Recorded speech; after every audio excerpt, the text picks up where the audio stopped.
अतिथि त्यागी। अब जो सवाल मैं आपके सामने रखूंगी उसे आप ध्यान से सुनिएगा। क्या कट्टरपंथ से युद्ध इस्लामोफोबिया है?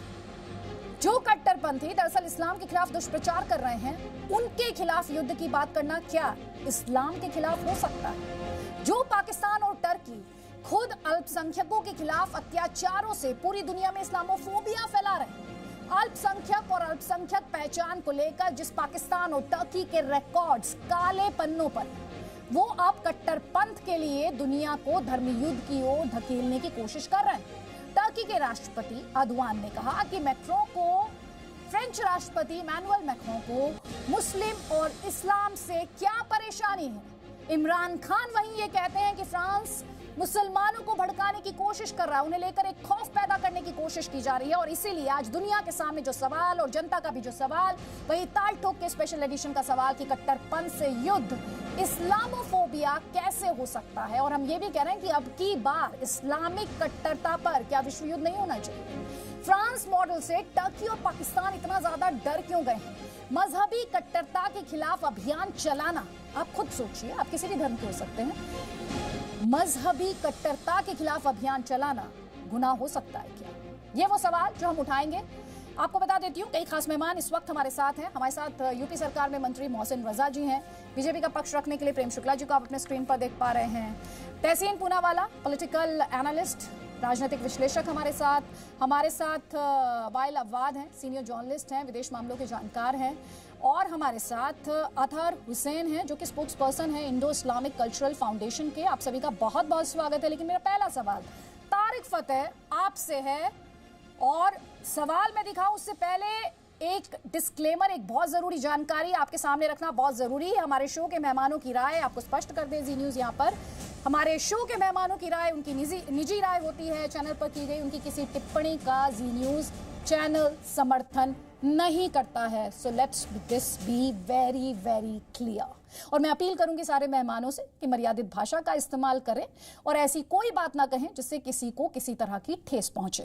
तारिक फतेह, वही सवाल, इमरान खान जिस तरह से वो इस्लामोफोबिया की दुहाई तो दे रहे हैं, लेकिन जब वो इस्लामोफोबिया लफ्ज का इस्तेमाल करते हैं तो ऐसे लगता है वो अपनी ही बात कर रहे हैं, क्योंकि सबसे ज्यादा इस्लामोफोबिया अगर किसी ने क्रिएट किया है तो वो इमरान खान या फिर टर्की के राष्ट्रपति अर्दोआन है। ये तो उल्टा चोर कोतवाल को डांटे वाली बात है कि आप दहशतगर्दी करें, आप लोगों को दुनिया भर में मारें और उसके बाद कोई एतराज करे तो बोले ये देखो इस्लामोफोबिया। बिल्कुल जायज़ है अगर आपकी हरकतें मुसलमानों की ऐसी ना हो जिससे दुनिया भर में दहशत फैलती हो, तो इस्लामोफोबिया नहीं होगा। जो एक खौफ पैदा करेगा, देखिए तो गांधी जी ने भी कहा था कि हर ट्रेन हर ट्राम के अंदर एक मुसलमान घूम रहा होता दादागिरी करते हुए। ये एटीट्यूड जो है मुसलमानों का कि हम सबसे बेहतर हैं, हमसे बेहतर कोई नहीं है, हमने सिखाना है, कुछ से सीखना नहीं है, उसका नतीजा होगा कि लोग आपको घर घर, महल्ले महल्ले, मुल्क मुल्क के अंदर शुबा की निगाह से देखेंगे कि ये कौन है, ये क्या करने आया। अभी पिछले हफ्ते हमारे पड़ोस में ईरानी एग्जाइल को उसके घर में घुस के मार दिया। तो अब जब हालात ये होंगे तो क्या पड़ोसी डरेंगे नहीं कि ये क्या हो गया है? ये क्यों इनका मसला सॉल्व नहीं होता कि फ्रांस आके आजादी हासिल करके सारी बेनिफिट लेने के बाद वो गर्दन काट देते किसी की। तो इस्लामोफोबिया तो होगा, और क्या होगा? मतलब आपसे कुछ दिल लगी करेगा कि वाह साहब वाह क्या गर्दन काटी माशाअल्लाह। वाइलाबाद साहब, फ्रांस एक ऐसा मुल्क जिसने खुले दिल से, मैं सिर्फ घर के दरवाजे खोलने की बात नहीं कर रही हूं, मैं बात कर रही हूं दिल खोलने की, जो कि रेफ्यूजीज को, शरणार्थियों को शरण देने के लिए जाना जाता है, जो अपनी उदारवादी सोच, जो लिबर्टी की बात करता है, आज़ादी की बात करता है, भाईचारे की, फ्रेटर्निटी की बात करता है, इगैलिटी यानी समानता की बात करता है। आज हम उसी फ्रांस के खिलाफ एक सोशल मीडिया कैंपेन देख रहे हैं। क्या कैंपेन देख रहे हैं? Boycott French products, Emmanuel Macron को मैक्रों द डेविल, इस तरह के हैशटैग्स ट्रेंड कराए जा रहे हैं, मैसेज किया जा रहा है सर। एक ऐसा मुल्क जो खुले दिल से शरणार्थियों को घर बुलाता है, गले लगाता है, उसके खिलाफ इस तरह का कैंपेन, क्या कह रहे हैं इमैनुअल मैक्रों? एक सच्ची असेसमेंट की बात ही तो कर रहे हैं ना इमैनुअल मैक्रों। इमानुअल मैक्रोन ने उनके लिए लोकल पॉलिटिक्स करना चाहते, उसलिए लिंकिंग विद इस्लाम, तो इसकी मतलब इस्लाम और मुसलमान वाली जो प्रैक्टिस कर ले अलग बात है। अगर आप इस्लाम का अगर रिलीजन में है तो इस्लाम का रिलीजन बिल्कुल मतलब भी बिल्कुल जैसे अनी रिलीजन सेम, लेकिन अगर आप जो प्रैक्टिस लोग कर रहे हैं दैट्स अलग बात है। तो इसलिए मैं कहना चाहता हूँ ये फ्रांस के अंदर है, वो उनकी काफ़ी नॉर्थ अफ्रीकन स्टेट में मराकश मगरब अरबी वो उनके यहाँ से आ गया था कम से कम मतलब थर्ड जनरेशन अभी तक फ्रांस में रहने के लिए, और वहाँ पर second largest religion after Christianity is इस्लाम।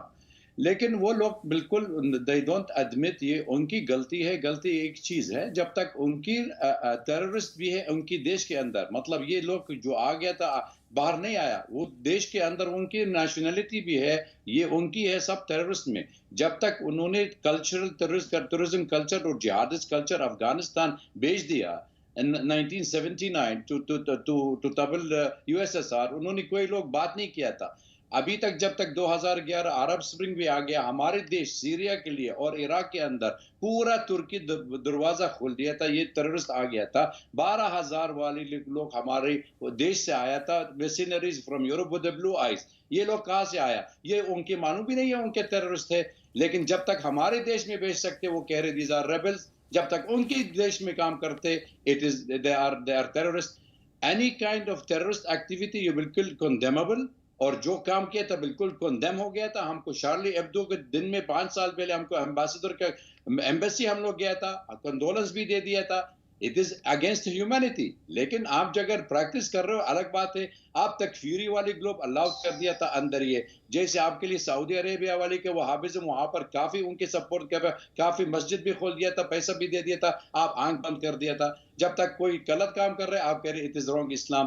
तो इसलिए right wing rising in Europe, it is more of activity for him to improve his voting back, is not to help the religion. Right wing है, आप मुझसे ये कह रहे हैं? तो मैं चाहूंगी हमारे दर्शकों को आज उनके लिए एक होमवर्क है, वो जरूर इस बारे में रिसर्च करें कि इमैनुअल मैक्रोन ने किसे हराया था और फ्रांस की जनता ने इमैनुअल मैक्रोन को क्यों वोट किया था। क्योंकि जो बात, तारिक जल्दी से आप अपनी बात रख लें, उसके बाद मैं फ्लोर दूंगी अतहर हुसैन साहब को। जल्दी से 30 सेकंड्स प्लीज। उनसे पहले सोशलिस्ट गवर्नमेंट थी सार्कोजी की, और सार्कोजी ने ही हिजाब पे पाबंदी लगाई थी। 4 अपनी मुस्लिम कैबिनेट मिनिस्टर्स जो मुसलमान थी उनके थ्रू। ये लेफ्ट राइट का मसला नहीं है, ये सिविलाइजेशन का मसला है। नहीं, मैं नहीं कहना he is a left, he is not a right wing. उनके right wing opposition party was gaining popularity inside France, इसलिए उन्होंने he is using islamophobia for to gaining votes. ये मैं बात करना चाहता हूं। I know he is a socialist, I know that 30 साल से पहले। वाइल आवाज साहब, मैं आगे बढ़ूंगी, अगले मेहमान का रुख करूंगी, लेकिन थोड़ा सा ध्यान में आपका इस तरफ भी लेके आना चाहती हूँ कि इस वक्त टर्की का क्या हाल है, पाकिस्तान का क्या हाल है। दोनों ही अर्थव्यवस्था चरमराई हुई है, भूखमरी, करप्शन, जो एक्सट्रीमिस्ट एलिमेंट्स हैं वो लगातार ग्राउंड गेन कर रहे हैं। और उसके बाद अगर आप फ्रांस को इंटरनल पॉलिटिक्स से जोड़ेंगे सर, तो फिर आप पाकिस्तान और टर्की को भी भूल नहीं सकते हैं सर। वहां पर किस तरह से एक्सट्रीमिज्म जो है वो ग्राउंड गेन कर रहा है, फिर उसके बारे में भी बात करनी होगी। और जब हम बात यहाँ पर अतहर हुसैन जी, यहाँ पर जब हम बात इमैनुअल मैक्रोन की कर रहे हैं, हम फ्रांस की कर रहे हैं, तो फ्रांस किन वैल्यूज के लिए ये कहने की बात कर रहा है, ये क्यों करना चाहता है। और मैं साथ ही ये भी चाहूंगी कि ये डेटा हम अपने दर्शकों को दिखाएं कि जिन मानवाधिकारों की बात कर रही है, बहुत इस्लाम की बहुत चिंता हो रही है पाकिस्तान और टर्की को, हम वो डेटा भी दिखाएं कि कहां पर खड़े हैं। जब ह्यूमन राइट्स या ह्यूमन फ्रीडम की बात होती है तो देखिए कहां पर खड़े हैं। फ्रांस का नंबर कहां है, ये 2019 का डेटा है कैटो इंस्टीट्यूट की तरफ से। आप देख लीजिए कौन सा देश कहां खड़ा है। पाकिस्तान 140वें नंबर पर खड़ा होकर फ्रांस भारत के खिलाफ आवाज उठा रहा है, और टर्की का भी आप नंबर देख लीजिए। बताने के लिए काफी है कि जब इस तरह से मानवाधिकारों की बात की जाती है या फिर इस्लाम की आवाज बनने की कोशिश की जाती है, तो इन कंट्रीज का खुद का अपना ट्रैक रिकॉर्ड जो है वो कितना काला है। अतहर हुसैन साहब, फ्रांस के राष्ट्रपति जिन वैल्यूज की दुहाई दे रहे हैं वो सेक्युलर वैल्यूज हैं सर, और ऐसा नहीं है कि वो सिर्फ इस्लाम के खिलाफ ऐसा करने की बात करते हैं। 1905 में उन्होंने चर्च को अलग किया था इसी दुहाई के साथ। तो आज अगर एक चिंतन की बात की जा रही है, अगर कट्टर पंथ से, मजहबी कट्टरता से युद्ध की बात की जा रही है, तो मैं समझ नहीं पा रही हूं कि इसमें इस्लामोफोबिया कहां से आया।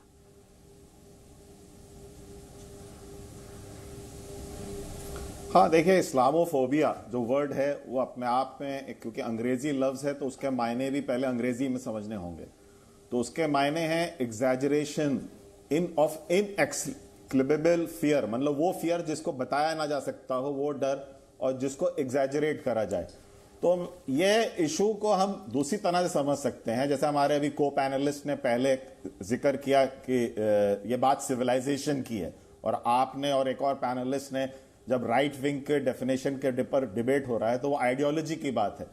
तो इसमें सैमुअल हंटिंगटन की एक किताब है, clash of the civilizations and making of the new world order, जो 1996 में पब्लिश हुई, और 1993 के उसके बैकग्राउंड में उन्होंने दुनिया को 9 अलग किस्म की सिविलाइजेशन में तकसीम किया।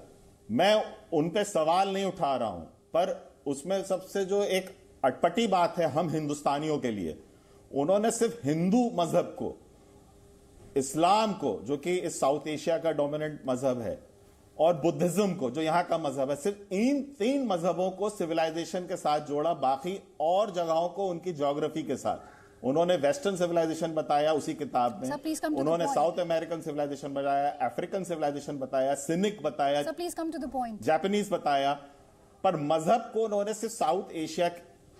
हाँ, I am coming to the point. मेरा पॉइंट सिर्फ इतना सा कहना है कि जो मौजूदा हालात हैं जो वेस्ट के, ये एक तरह के पूरे दुनिया में एक आइडियोलॉजिकल लड़ाई चल रही है, ये पॉलिटिकल लड़ाई है। वायलेंस तो हर तरह से बुरा है, उसके खिलाफ जो भी लड़ रहा है, अगर मैक्रोन अपने कानून के हिफाजत के लिए, रूल ऑफ लॉ के लिए, जो उनके मुल्क में कानून है, उसके लिए जो भी फैसले उठा रहे हैं, उसकी पूरी दुनिया को हिमायत करनी चाहिए, क्योंकि वो अपने मुल्क के हिसाब से, अपने कानून के हिसाब से कर रहे हैं। ठीक है, तो किसी भी किस्म के वायलेंस को कोई भी मजहब अलाउ नहीं करता, कोई भी दुनिया की सिविलाइजेशन अलाउ नहीं करता। इसके लिए दुनिया को उनके साथ आना चाहिए। आपने खुद ही ये बात बोली है। ठीक है, तहसीन पूनावाला, चलिए, अतहर हुसैन साहब ने ये तो क्लियरली कहा कि जो वो कदम उठा रहे हैं उसके लिए जनता, जी सर, वही मैंने आपसे कहा, इमैनुअल मैक्रों किन वैल्यूज की दुहाई दे रहे हैं? वो लिबर्टी की दुहाई दे रहे हैं, लिबर्टी की बात कर रहे हैं, इगैलिटी की बात कर रहे हैं, वो फ्रेटर्निटी की बात कर रहे हैं, वो रेफ्यूजीज को शरण की बात कर रहे हैं, वो कह रहे हैं कि rule of law should be the only authority, nothing can supersede that. यही कह रहे हैं ना इमैनुअल मैक्रों, इसके अलावा तो कुछ कह नहीं रहे। तहसीन पूनावाला। और मैं इससे पूरी तरह से इत्तेफाक रखता हूं कि रूल ऑफ लॉ, कानून का निजाम सबसे ऊपर होना चाहिए, और कानून के निजाम से ऊपर कुछ नहीं होता, ना ही कोई धर्म का रूल होता, ना ही कोई धार्मिक बात। अगर आप, वैसे तो मैं नास्तिक हूँ, लेकिन मैंने कुरान और मैं अन्य रिलीजियस टेक्स्टों को पढ़ता हूँ, और अगर आप सूरह मैदा को पढ़े तो सूरह मैदा के अंदर ये एक वर्स है, बिस्मिल्लाहिर्रहमानिर्रहीम, या अय्युहर रसूल बलिग मा उनज़िला इलैका मिन रब्बिक व इल्लम तकुल फमा बलगत रिसालता वल्लाहु यस्मुक मिनन नास। इसका मतलब ये है कि कुरान में कहा जाता है कि अल्लाह ताला ने रसूल सल्लल्लाहु अलैहि वसल्लम को कुछ पैगाम दिया लोगों से को डिलीवर करने के लिए, लेकिन अल्लाह ने ये भी फरमाया उनको कि वो उनकी रक्षा करेंगे। तो अगर किसी को लगता है कि कोई रसूल सल्लल्लाहु अलैहि वसल्लम की तौहीन करता है तो वो उनका। तहसीन, आपके ऑडियो में क्लैरिटी नहीं है, आपके ऑडियो में क्लैरिटी नहीं है। मैं चाहूंगी हम इसको फिक्स कराएं बिकॉज मैं आपकी आवाज क्लियरली नहीं सुन पा रही। प्रेम शुक्ला जी, जल्दी से आपका कमेंट सर। इमरान खान तो क्या कह रहे हैं? इमरान खान तो कह रहा है कि आप तो मुस्लिमों के साथ ज्यादती कर रहे हैं सर, आप तो उनकी नागरिक, आप एंटी मुस्लिम लॉ लेकर आ रहे हैं, आप सीए और एनआरसी को लेकर आ गए, मुसलमानों को चुन चुन कर मारा जा रहा है। देखिए, वो अनावश्यक जो है भारत के आंतरिक मामलों में हस्तक्षेप करने का हमेशा प्रयास करते हैं, लेकिन वो कृपा करके ये बताएं कि वो कौन सा फोबिया है जिसके कारण सलमान तासीर को उनका बॉडीगार्ड मार देता है, वो कौन सा फोबिया है जिसके कारण पेशावर के विद्यालय में बच्चों को जो है आतंकवादी घुसकर मार देते हैं, वो कौन सा फोबिया है जिसके कारण नमाज के लिए सिर झुकाए खड़े नमाजियों को उनके आतंकवादी घुसकर मार देते हैं, वो कौन सा फोबिया है जिसके कारण अदालत में एक ईसाई को, चूंकि उसके खिलाफ ईश निंदा का मामला चल रहा होता है, उसकी हत्या कर दी जाती है, वो कौन सा फोबिया है जिसके कारण 40 शिया हजरात को ईश निंदा के मामले में सिर्फ अगस्त के महीने में उनके खिलाफ पाकिस्तान कार्रवाइयां कर देता है। ये फोबिया कौन सा, ये तो कृपा करके बताएं। जहां तक भारत का मामला है तो देखिए, इमरान खान और राहुल गांधी दोनों की भाषा 5 ऐसे प्रसंग हैं, चाहे सीए एनआरसी का मुद्दा हो, चाहे मॉब लिंचिंग का मुद्दा हो, चाहे जो है 370 का मुद्दा हो, इन तमाम मुद्दों पे इमरान खान की भाषा और राहुल गांधी की भाषा, सिर्फ आप नाम बदल दीजिए दोनों की भाषा एक जैसी, बड़ा आश्चर्यजनक है। आज जिस तरह से उन्होंने जो है नाजी शब्द का प्रयोग किया है, आपको ध्यान होगा सैम पित्रोदा जो राहुल गांधी के वैचारिक गुरु हैं, वो 2019 में इसी तरह का आदरणीय नरेंद्र मोदी जी के लिए नाजी शब्द का प्रयोग, हिटलर शब्द का प्रयोग कर रहे थे। तो मेरे से समझ में बात नहीं आती कि राहुल गांधी और इमरान खान की भाषा मॉब लिंचिंग के मामले में, इस्लामोफोबिया के मामले में, अनुच्छेद 370 के मामले में, CAA NRC के मामले में, नाजिज्म के मामले में एक जैसी कैसे हो जाती है, ये भी शोध का विषय है। ठीक है, तहसीन पूनावाला, अगर आप तक आवाज पहुंच पा रही हो। जी बिल्कुल पहुंच पा रही है। हम बात कर रहे थे पाकिस्तान की, हम बात कर रहे थे इस्लामोफोबिया की। अब मेरी बात क्लियर आ रही है? जी जी, I can hear you. It's not very clear even now, but you are audible. That's okay, go ahead Tahseen. ठीक है, ये हम बात कर रहे थे इस्लामोफोबिया और पाकिस्तान में जो रिलीजियस इंटॉलरेंस है उसके बारे में, कट्टरपंथी के बारे में, और मैं इससे बिल्कुल इत्तेफाक रखता हूँ। मैं ही समझता हूँ कि सबसे ऊपर कानून का, संविधान का निजाम होना चाहिए, उसके ऊपर कुछ नहीं होना चाहिए, न कोई रिलीजियस फैनेटिज्म। यहाँ पर जो बीजेपी के प्रवक्ता बोल रहे थे फैनेटिज्म के बारे में, मैं मानता हूँ कि पाकिस्तान के ऐसा उदाहरण नहीं, बहुत बेकार उदाहरण है रिलीजियस फ्रीडम को लेकर, लेकिन वही कट्टरपंथी आज हमारे मुल्क में भी आ रही है। सबसे ऊपर कानून का निजाम होना चाहिए, धर्म का कानून से कोई लेना देना नहीं होना चाहिए, ये दो अलग अलग विषय होना चाहिए। मैं इस चीज को बड़े मानता हूँ, और काश ये भी मान ले बीजेपी के लोग, सिवाय इसके कि यहाँ पर बैठकर ये हमारे मुल्क में जहर फैलाते और नफरत फैलाए। जब आप कहते हैं कट्टरता आ रही है, आप हिंदुस्तान, क्योंकि यही बात तो इमरान खान की तरफ से जो चिट्ठी लिखी गई है फेसबुक को, वही जो बीजेपी आपके लिए कहती है कि कांग्रेस और पाकिस्तान की भाषा एक सी कैसे हो जाती है। किस कट्टरता की बात आप कर रहे हैं? मैं उस कट्टरपन की बात कर रहा हूँ हमारे मुल्क के अंदर, जहां पर किसी व्यक्ति को लिंच किया जाता है और टीवी चैनल्स पर बैठकर बीजेपी के प्रवक्ता झूठ बोलते हैं लगातार। मैं प्रेम शुक्ला भाई की बात नहीं करता हूँ कि आवाज सिर्फ एक ही धर्म के लिए उठाया जाता है, लेकिन जो लिंच होते हैं उन अक्यूज को इनके मिनिस्टर्स हार पहनाते हैं। मैं उस कट्टरपंथी की बात करता हूँ कि जहां पर रिलीजियस इंटॉलरेंस इस मुल्क में बढ़ गया है, चाहे किसी भी धर्म का हो। हमें हमारे मुल्क को पाकिस्तान की तरह नहीं बनाना है। पाकिस्तान एक फेल मुल्क है, कंप्लीटली फेल मुल्क है। ठीक है, प्रेम शुक्ला आपको जवाब देना चाह रहे हैं। मुझे अपनी बात एक लाइन कहने दीजिए। और नरेंद्र मोदी जी की अगर एक सफलता है वो ये है कि उन्होंने 2020 में 2014 के बाद भारत को रिवर्स गियर में लेके, हम इसके पहले डिस्कस करते हम कैसे अमेरिका, फ्रांस और इंग्लैंड से कम्पीट करेंगे। आज यहाँ पर सिर्फ पाकिस्तान, ईरान, कट्टरपंथी की बात होती है। ठीक है, you made your point. Prem Shukla, वैसे ये स्पष्ट करते हुए कि जब आप मॉब लिंचिंग की बात करते हैं, जब आप मॉब लिंचिंग की बात करते हैं तहसीन पूनावाला, तो मॉब लिंचिंग सिर्फ मुसलमानों की गई हो, ये फैक्चुअली इनकरेक्ट होगा। मैं आपको कई एग्जांपल्स इसी डिस्कशन में दे सकती हूँ, और ये डिस्कशन शायद खत्म भी हो जाए जिसमें नॉन मुस्लिम्स की मॉब लिंचिंग हुई, नॉन मुस्लिम्स की लिंचिंग हुई। लेकिन हाँ, इस देश के पॉलिटिकल डिस्कोर्स को ये सूट नहीं करेगा, तो उसके बारे में बात होगी। प्रेम शुक्ला जी, आपका काउंटर सर। जी देखिए, भारत में मॉब लिंचिंग का सबसे बड़ा सुनियोजित आक्रमण जो है वो 1984 के दंगे हैं। 1984 में लोगों के गले में टायर डालकर जलाने का 10,000 सिखों की मॉब लिंचिंग, नरसंहार किया गया। और नरसंहार करने के अभियुक्त तो HKL भगत को मंत्री किसने बनाया? राजीव गांधी ने। सज्जन कुमार को सांसद किसने बनाया? राजीव गांधी ने। कमलनाथ को मुख्यमंत्री किसने बनाया? श्रीमती सोनिया गांधी ने। किसने जो है जगदीश टाइटलर को मंत्री बनाया? श्रीमती सोनिया गांधी ने। क्यों बनाया? ये मॉब लिंचर्स को क्यों खड़ा किया कि 10,000 सिखों की जान नहीं है?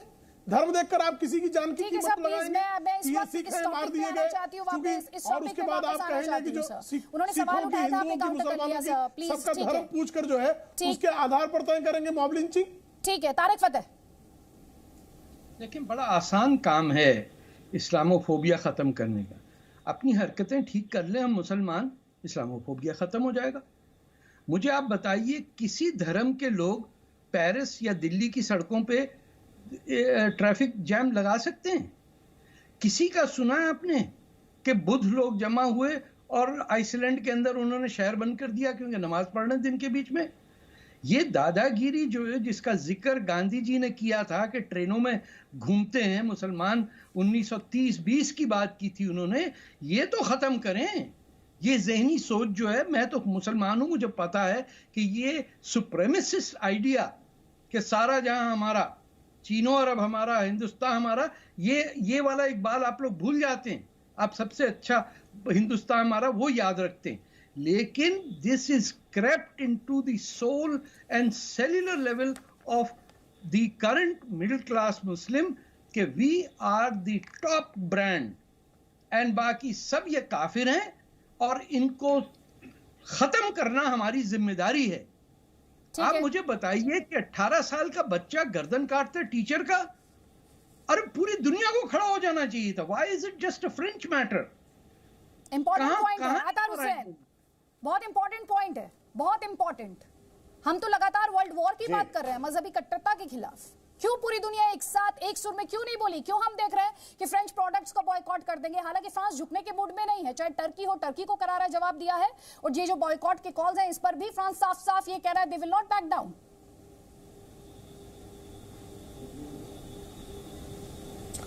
देखिए, मैं बहुत रिपीटेडली कहूंगा कि हर मुल्क को, जब से ये नेशन स्टेट का कॉन्सेप्ट आया, ये यूरोप से ही आया है, तो हर मुल्क का एक आइन है और कानून है, और उसकी हिफाजत करना, उसको लागू करना उस मुल्क की जिम्मेदारी है।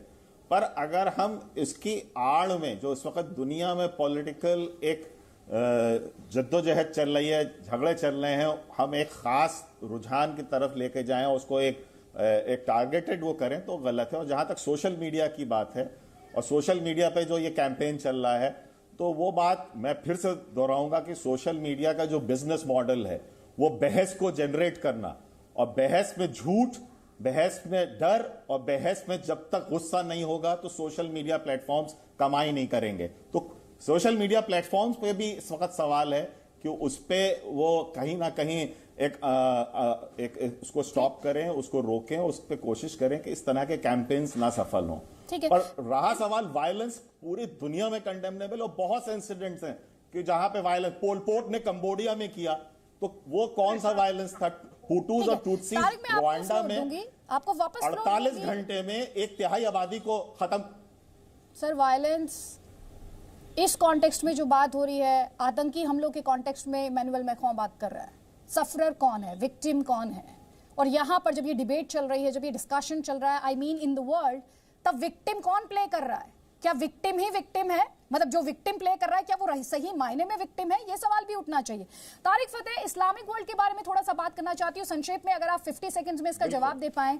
जिस तरह से इस्लामिक कंट्रीज ने रिएक्ट किया है, जैसे हम देख रहे हैं कि Kuwait, Qatar, Palestine, Egypt, Algeria, Jordan, Turkey, obviously जिस तरह का एक एंटी फ्रेंच सेंटिमेंट वहां पर दिखाई दे रहा है। वहीं दूसरे इस्लामिक कंट्रीज की बात करूं तो वहां पर एक चुप्पी दिखाई दे रही है। ये जो इस्लामिक कंट्रीज का रुख है, उसे आप कैसे रीड कर रहे हैं? ये तमाम की तमाम इस्लामिक कंट्रीज ऐसी हैं जिनके शहरी नॉन इस्लामिक कंट्रीज में माइग्रेट करना चाहते हैं। आप मुझे बताइए कि कल को north America, Canada, United states और यूरोप बैन कर दे मुस्लिम्स की एंट्री, तो आप कहेंगे देखिए वो ट्रंप ने बैन कर दिया, कितना जालिम आदमी, कितना। हर वो शख्स, हर वो मुसलमान जो कहता है लाहौल वाला क्या साहब गंद है वेस्टर्न और हमारे दुश्मन है, वो लाइन में खड़ा होता है दूसरे दिन वीजा लेके। हिपोक्रेसी की इंतहा हो गई। भाई तुम्हें दुश्मनी है फ्रांस से, तुम फ्रांस मत जाओ। तुम्हें बर्तानिया से दुश्मनी है, जर्मनी से दुश्मनी है, क्रिश्चियनिटी से दुश्मनी है, हिंदुओं से दुश्मनी है। अरे भाई सोमालिया, पाकिस्तान बड़े मुल्क है, वहां चले जाओ। किसी ने नहीं रोका आपको कि आप जाए। अपने पाकिस्तान, हिंदुस्तान के बाजू काट दिए इस चक्कर में, अब भी चैन नहीं आया। वाइल अवाद, क्लोजिंग कमेंट आपका लूंगी, और क्लोजिंग कमेंट ये लूंगी, क्या मैसेज देना चाह रहे हैं? बॉयकॉट फ्रेंच प्रोडक्ट्स, एक इंपॉर्टेंट पॉइंट वो अपने फ्रेंच सेक्युलर वैल्यूज की बात करें, और ये एक ऐसा मुद्दा है जिस पर अगर मजहबी कट्टरता की बात हो रही है तो क्या वर्ल्ड डिवाइडेड होना चाहिए? क्या मजहबी कट्टरता के खिलाफ दुनिया का रिस्पॉन्स एक नहीं होना चाहिए?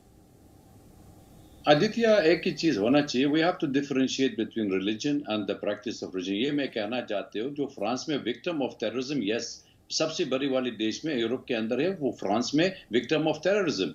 लेकिन वो जब तक हम लोग सारी दुनिया में कंडेम कर दिया था ये जो एक्ट हो गया था फ्रांस के अंदर, लेकिन equally also condemnable of what Macron has been saying. इसलिए हमारे मुल्क में नहीं शरण देंगे तो शरिया थोड़ी मिलेगा बदले में, ये सवाल है ना। शरिया की बात नहीं है। हमारे कुरान वेरी क्लियरली लिखा, इन्ना खलकनाकुम मिन शुऊबन व क़बाइल लितआरफू इन्ना अक्रमकुम इंदल्लाहि अत्क़ाकुम, यानी खुदा के हम लोग सारी दुनिया लोग बनाया था, different religion different faith, it is you who have to practice how good you are, you have to prove to the world. ये तो सारी क्लियर है, there is no religion to tell you go and kill the other religion. ये बात नहीं करना चाहते। मैं ये कहना चाहते फ्रांस में should not interfere in the religion of the people. ये सेकंड लार्जेस्ट मुस्लिम पॉपुलेशन एक सेकंड वाइल अवाज जी, अपने दर्शकों को क्लैरिटी के लिए, इसीलिए मैं इस पॉइंट पर रिएक्ट कर रही हूं। तारिक आप 30 सेकंड्स ले सकते हैं, आपका काउंट है, क्योंकि मुझे क्लोज करना है। लेकिन क्या कह रहे हैं इमैनुअल मैक्रों, इस्लामिस्ट सेपरेटिज्म के खिलाफ उनकी मुहिम है जनाब। वो अपने देश की सेक्युलर वैल्यूज की बात कर रहे हैं। ये जो एक काउंटर सोसाइटी, पैरेलल सोसाइटी बना दी जाती है, उसके खिलाफ उनकी मुहिम है। बिल्कुल। देखिए, फ्रेंच रेवोल्यूशन अगर नहीं पढ़ा किसी ने तो घर जाके पढ़ ले। हमारी आज हर आजादी, जमहूरियत, वोट, रिपब्लिक, हर चीज फ्रेंच रेवोल्यूशन से निकली है। हम हैं ही आजाद मुल्क और आजाद इंसान because of the sacrifices of the French revolution in the 18th century. आज हम उसी को गाली दे रहे हैं कि वो कर रहे हैं। फ्रांस ने हमारा क्या बिगाड़ा है? हम यानी सिवाय इंटेलेक्चुअल्स के और सोच समझ के, आप अल्जीरिया को भी देख लीजिए जहां फ्रांस था, आपने पूरा नॉर्थ अफ्रीका को अपने घर में आने की दावत दी और वो रह रहे थे। अब जब आए हैं ये इंडिया, पाकिस्तान, चेचनिया और इधर उधर के लफंगे, उन्होंने आई एम सॉरी बट ये जो न्यू इमिग्रेंट आया है वहां पे इस्लाम का झंडा लेके नॉर्थ अफ्रीकन नहीं आया था। अल्जीरियन, टूनिशियन जो है, ये भाषा मर्यादित होनी चाहिए, भाषा मर्यादित होनी चाहिए, और किसी की भावनाओं को आहत करना या फिर किसी पैनलिस्ट की राय को चैनल एंडोर्स नहीं करता है। और जाते जाते इस डिस्कशन को क्लोज करते करते, सेक्युलरिज्म की दुहाई आपने बार बार सुनी होगी, लाइसिटे, फ्रेंच में कहते हैं सेक्युलरिज्म को, धर्मनिरपेक्षता को लाइसिटे। इस कॉन्सेप्ट को फ्रांस का कॉन्स्टिट्यूशन, उसकी स्पिरिट पूरे तरीके से इम्प्लीमेंट करते हैं। Presenting B News app, available on Google Play and App Store. Download it now.